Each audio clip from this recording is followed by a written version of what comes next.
महाविकास आघाडी तसंच इंडिया आघाडीचे शिवसेना उद्धव बाळासाहेब ठाकरे पक्षाचे उमेदवार माजी केंद्रीय मंत्री अनंत गीते यांच्या प्रचारासाठी पोलादपूर चोळई येथे रविवारी रात्री शेतकरी कामगार पक्षातर्फे जाहीर सभेचं आयोजन करण्यात आलं होतं। यावेळी पोलादपूर तालुक्यातील असंख्य शेतकरी कामगार पक्षाच्या कार्यकर्त्यांनी सभेला उपस्थिती लावली।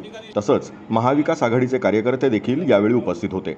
यावेळी माजी बांधकाम सभापती शेतकरी कामगार पक्षाचे नेते आस्वाद पाटील यावेळी बोलताना म्हणाले की शिवसेना शिंदे गट व राष्ट्रवादी पक्षाला भारतीय जनता पार्टीनं महाराष्ट्रात कमी जागा देत फसवणूक केली आहे। महाराष्ट्राचं राजकारण पाहता आपण कोणताही पक्ष न बदलता शेतकरी कामगार पक्षातच कार्यरत असल्यानं उपस्थित कार्यकर्त्यांचंही यावेळी त्यांनी कौतुक केलं की मी ज्या पक्षाचा आहे त्या पक्षाच्या लोकांनी मागणी केल्यानंतर तिथे पाणी असो, रस्ता असो, वीज असो किंवा अन्य सुविधा असतील या पुरवण्याचं काम आम्हाला आहे। मग ते भरत शेटणी केला असेल, माणिकरावांनी पण केलं असेल, आम्ही आमच्या लायकीप्रमाणे आमच्या मताप्रमाणे जेवढं मताचं कॉन्ट्रीब्युशन तेवढं करतो।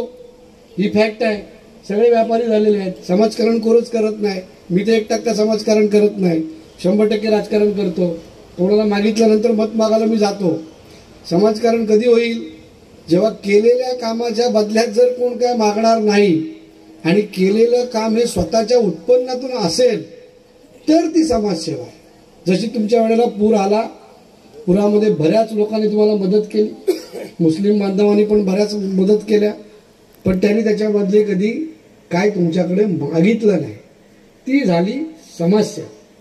समाजसेवाची जी व्याख्या आहे तर बरेच मी बघतोय तुमच्या याने पुरामध्ये आला तो पूर, अरे पूर आल्यानंतर येणं आपलं कामच आहे। नसतील आले की ते साहेब तर ना आले, ना आले असेल, ना नाही असेल तर तो चांदे आला असेल, चांदे नाही तर गायकवाड नाही तर पप्पू शेट, काय काम झालं कोणी ते बघायला पाहिजे। प्रत्येक ठिकाणी काय पुढारी पोचेल अशातला भाग नसतो, पण त्याच्या माध्यमातून आम्ही पोचला पाहिजे। मी तर 2-3 पुरात आलो होतो, पण माझ्याकडे तर ज्यांनी सांगितल्याप्रमाणे सोशल मीडियावर नसल्यामुळे फोटो टाकता येत नाही आम्ही कुठे आहोत ना कुठे नाही ते। पण काम करणं काय, मी सभापती होतो, त्याच्या आधी निलिमाताई सभापती होती, चित्राताई सभापती होती। आमचं कामच होतं बांधकाम खातं घेतल्यामुळे पूर आल्यानंतर इथे पूल पडलाय का काय पडले, तेव्हा कोण सत्ता पण नव्हती, बीजेपीची सत्ता होती, सगळ्यांकडे निधी नव्हताच। तेव्हा आम्ही जिल्हा परिषद मधूनच आणि डीपीसी मधून निधी उभा केला। आता निधी तुमच्याकडे नाना आला तेव्हा बीजेपीची सत्ता होती, मला असं वाटतं भारतीय जनता पार्टीची सत्ता होती, सगळे विरोधात होते। परंतु अशा ठिकाणी काम करत असताना हे आपलं काम आहे। तुम्ही पण लोकांनी उद्या आमच्यावर प्रसंग आला तरी महाडकरांना तिथे यावं लागेल। असं नाही का प्रत्येक वेळेला पूर यायची पाळी महाडचीच आहे, तुझ्या अलिबागला पण पूर येईल।